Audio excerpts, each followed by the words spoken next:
Hello, everyone. Welcome to Let's Talk Sarcoidosis. I'm your host, Dorothea Howard, and alongside of me is my co-host, Mr. Richard Hanna. How are you today? I'm doing great. How you doing, Dorothea? I'm doing really well, and today in the studio, wow, we have what I call a fellow Sarcoidonian, which she is a Sarcoidosis Warrior. I have Mrs. Evangelist Lisa Moses Brown. Also, her husband is joining us in the studio today, Mr. Franklin Brown. Welcome to the both of you. Thanks for having us. Thank you for having us. And let me tell you, we definitely appreciate you being here because we know that sometimes people don't want to share their stories. So for you to share your story, you're definitely helping other people that have the illness. Well, it's a great honor to be here. Good, and we're glad that you're here, and I'm sure the viewers will like it as well. Let me start out by asking you, Lisa, how were you diagnosed with sarcoidosis? Well, in April of 1994, I lost my vision over the course of 2 days. It went away in my left eye on one day and in my right eye on the next day. And I was told after going to the doctor that it was just a pink eye in both eyes. And then within that same week, my glands swelled up in my face. Wow. And I went back to the doctor and they said that I had the mumps.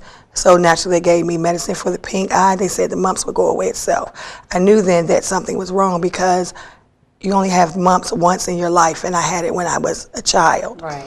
Okay, and so after that, I went back to the doctor, okay, and we talked about, what was going on with my vision, and I expressed the situation with the mumps, and so then I had to go through different tests, and for almost a year, there was a mixed diagnosis. They said that I had lupus, and I was treated for lupus for approximately a year, and my situation was not getting any better.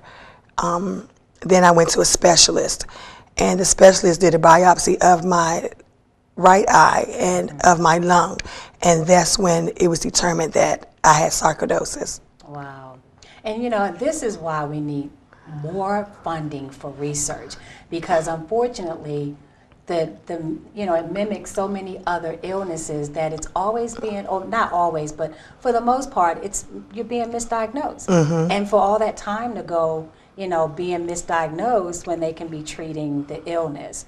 So with sarcoidosis, how has it affected your physical body? Well, it started out pulmonary. I have one functional lung. I was told by my specialist that the sarcoid would eventually attack every vital organ in my physical body. And I was told that if it entered into my brain, then that's when it would really be bad. Well, I have it in my lung. I had it in my gallbladder. It entered into my brain, whereas though I have 2 aneurysms on the right side of my brain, which causes seizure activity, which they found out that that's what caused the blindness. I was also diagnosed with stomach cancer and was actually treated for cancer through chemo and radiology, and today I am cancer-free. It's affected my pancreas. I have a condition, gastroparesis, diabetes. It's affected my liver as well. Wow. Also, I was in a coma for 6 months, and just approximately 2 years ago, I literally dropped dead in the midst of my church service. Was pronounced dead upon the arrival of the paramedics or whatever. They were ready to take me out. I was dead all of maybe 45 minutes, but by the grace of God, I'm still here now. Amen. Oh my goodness gracious! You never underestimate the power of God and being faithful and living by faith. Right. You are definitely a true warrior for sure. Thank you. I mean, definitely.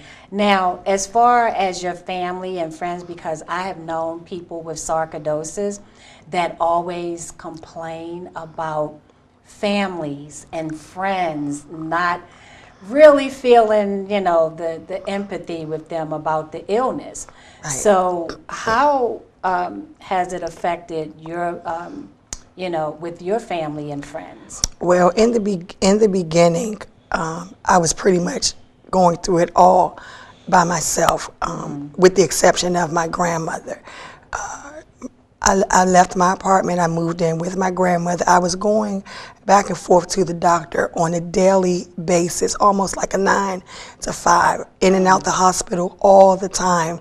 I may be in the hospital for 2 weeks, and then I come home, and I'm home for like 3 days, and then I'm back in the hospital again. This went on consistently for about the first 5 or 6 years. Then it kind of tapered off a little bit, but then it came back again. And throughout this entire process, I thought that I was all alone. No one came to see me in the hospital. My family treated me differently.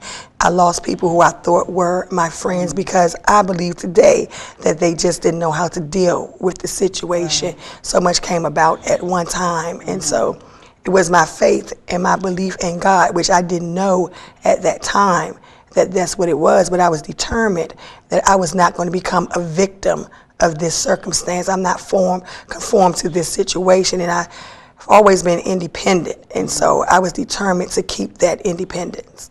Good for you. And let me just add to that before Rich asks his question. I just want to let the viewers know that you guys are newlyweds. And so, you know, you're coming into this. So very quickly, Mr. Brown, Yes. just tell me, what is it like being a newlywed and your wife has sarcoidosis? Well, for me, I mean, being a newlywed, even though she has sarcoidosis, I mean, I didn't know she had sarcoidosis. You know, all I knew that she was visually impaired, and I would have never known that she had sarcoidosis unless she told me.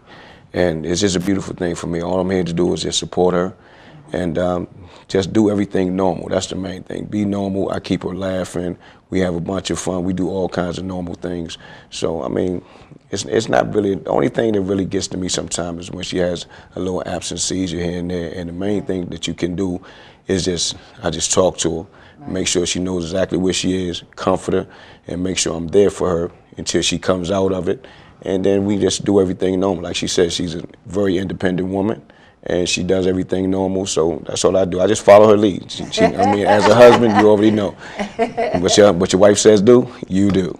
Good man. And really coming off of that, Lisa, you know, how do you really cope with the disease? Because like you said, when he met you, he would have known it unless you told him. So how do you cope with the disease? Prayer. Okay. Prayer is the absolute #1 factor in me coping. I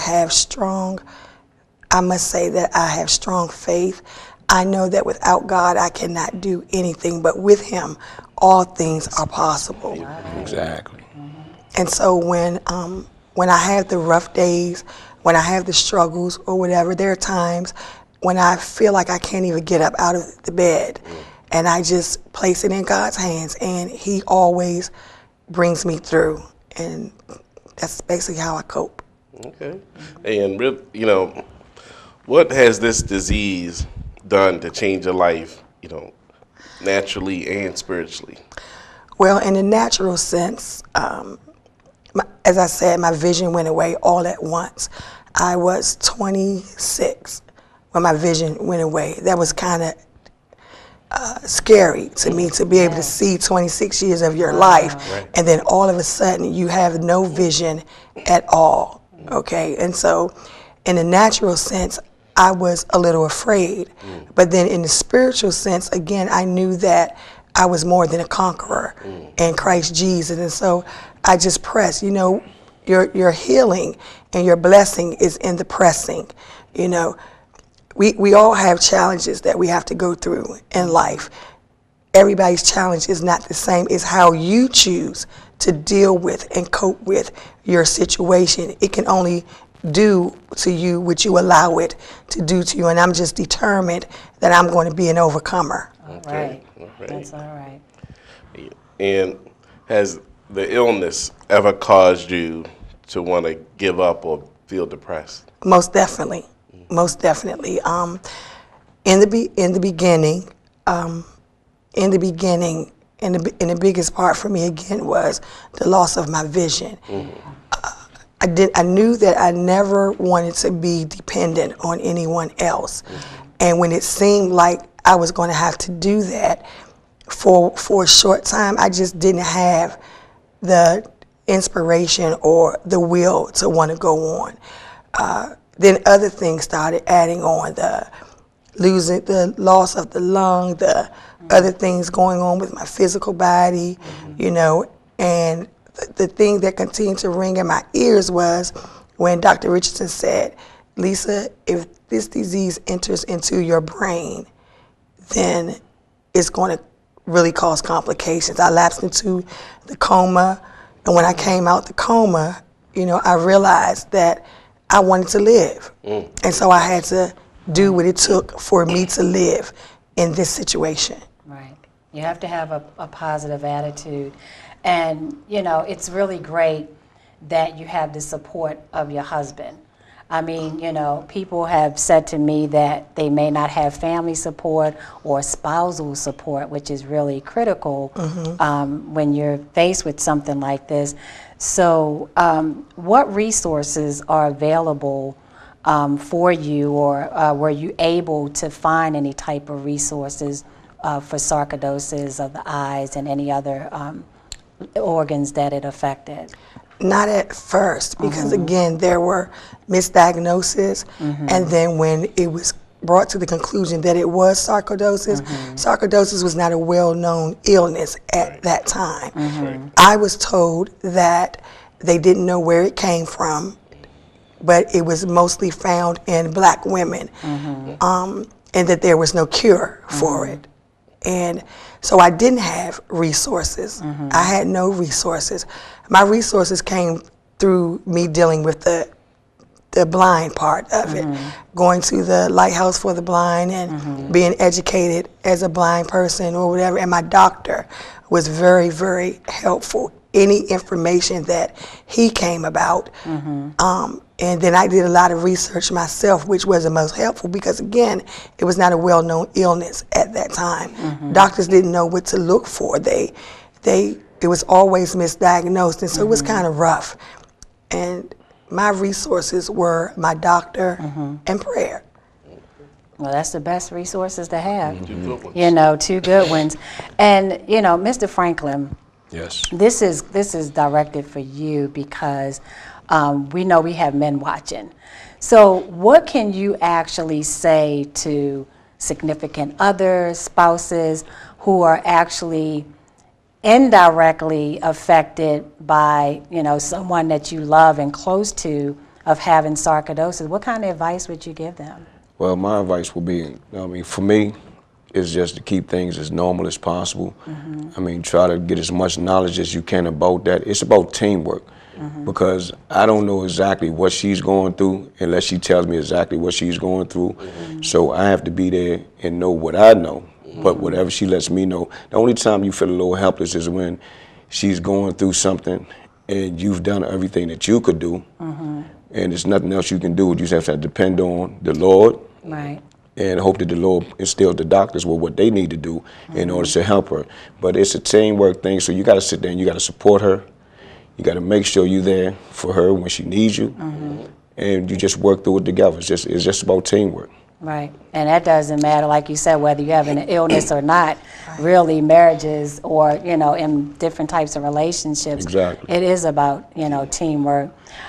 So how do you feel knowing that, Lisa, you have this situation and you've never been sick before a day in your life, you know, and then all of a sudden you get diagnosed with other illnesses prior to them really clinically diagnosing you with sarcoidosis? How did you, you know, feel about that? Overwhelmed. Yes. To be healthy and never sick in my entire life, and all at once, like everything just crashed down on me. And then not only that, but having to go through it alone, not having any support, you know, having to deal with the fact of being treated differently. I guess people didn't know if it was contagious or this and that, and so I was shut out a lot And so it was overwhelming for me. And in the midst of that, I had to find strength inside of Lisa. I had to come to the mindset that, again, I'm not going to be conformed to this situation. I'm going to do what it takes for Lisa to survive this situation. And so I just reached deep down inside. Again, prayer is the #1 factor. Believing that I'm healed no matter what the doctors say. Even with the medication, the prednisone, prednisone is the #1 medication that they use to control this disease. The medication of choice, one of them. Yes. Well, at first I couldn't take the prednisone, so they had to give me an alternate medication, methotrexate. Okay. Then that wasn't working. Really? And so then I had to take other medications to be able to take the prednisone. And it wasn't until then that my body began to get stronger. I went from weighing 180 pounds in December to, by the mid part of January, weighing 115 pounds. Wow. That within itself was overwhelming, because at that time I didn't know what was going on. All types of things were going through my mind, and the first thing was AIDS, and so I was very scared. Right. But again, God is good. Right. And a thing can only do to us what we allow it to do. Right. And I think the greatest thing is to get all the information you can. Don't just depend on your doctors to do the research for you. You find out all you can about your situation, and then you make it work. Yes. That's true. And Mr. Brown, I'm going to go back to you again. Yes. Because it really is a blessing that you're here with your wife, and also helping the viewers, especially the guys out there that may not know what to do, because like you said, you can't predict how your wife is feeling. So when you first found out that she had sarcoidosis, did you really know anything about this illness other than her telling you that she had it? Well, I didn't know anything about it. I don't know much about it now, but the information that I get from my wife. And like I said, when I met her, I thought her main illness was she was visually impaired. And when she told me about the sarcoidosis, it was amazing to me, because I didn't see any of that. Everything was just normal with her. All I knew was she was a very beautiful woman who I wanted to get to know. Wow. And she honored me with wanting to be my wife. So what I say to a lot of gentlemen out there, first off, you don't look at your wife as a woman with sarcoidosis. Right. You look at her as your wife. That's right. That's #1. You know what I'm saying? I mean, anything else that comes with that, you put God first. You look at her as your wife. And the illness thing, I don't worry about that, because the Lord already took care of that. She has done a great, fabulous job before I even met her. So right now, all I have to do, follow her lead, do what I have to do, support her, love her, and just be happy. Now, I got to ask this question. Now, prior to that, it definitely sounds like you are a loving person towards your wife. Because what I wanted to know is, now that she has sarcoidosis, sometimes people have a tendency to, not the pity party, but you might want to be a little more overprotected, protective over your wife. Do you find yourself being like that because she has an illness? Well, actually, I was already overprotective before I even knew anything about the sarcoidosis. I mean, that's just a given. That's just a given. I mean, like I say, it's just a normal reaction. You know what I'm saying? I mean, a man is gonna be overprotective of his wife, regardless whether they have sarcoidosis or not. That's true. So, I mean, the sarcoidosis, that don't have anything to do with the overprotectiveness. That's going to happen automatically.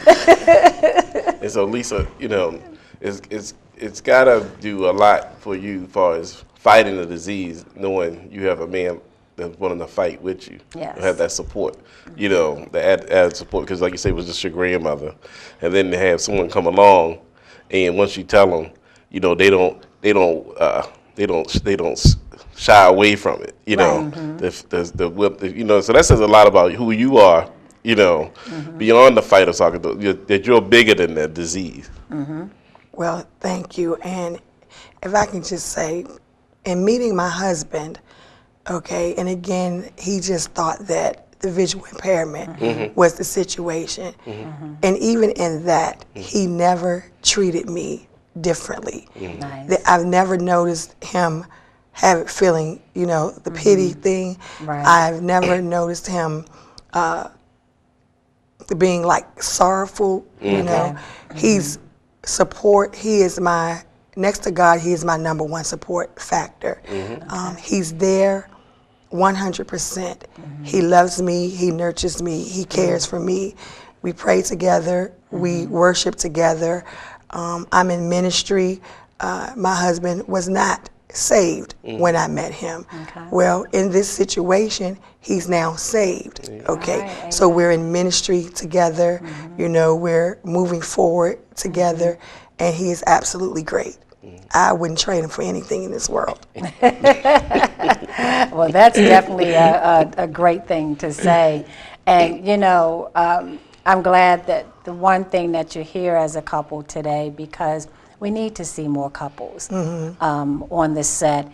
And I, you know, always say to the viewers, if you have a story to share, and whether it's a couple or, you know, individual, you know, come on the show and share it. Because, you know, we know that sometimes it can be a little hard to get around with sarcoidosis, and we definitely understand that. But, you know, if you can, or even send someone else that can come in your place, Right. that can share some of the things that you would like to share, but you're unable to share it. Right. So moving forward and with the diagnosis, just wanted to ask you, because I know you said you were on different medications, and I'm sure people would like to hear this. Did you have any side effects through any of those medications that really, you know, affected your health? Yes. I take approximately, well, I was taking approximately 25 different medications 3 times a day. Wow. So we're talking 75 pills a day. Oh my goodness. Okay. Of course, they're going to counteract with one another. Most medications had side effects that come along with them. It was a struggle for the doctors to get me on the right medications, you know, to prevent as many side effects as possible. Well, they still have not been able to do that. Seizure activity comes from one medication. I obtained gastroparesis because of another medication. You know, my liver enzymes are always elevated because of another medication, and so they just counteract with one another.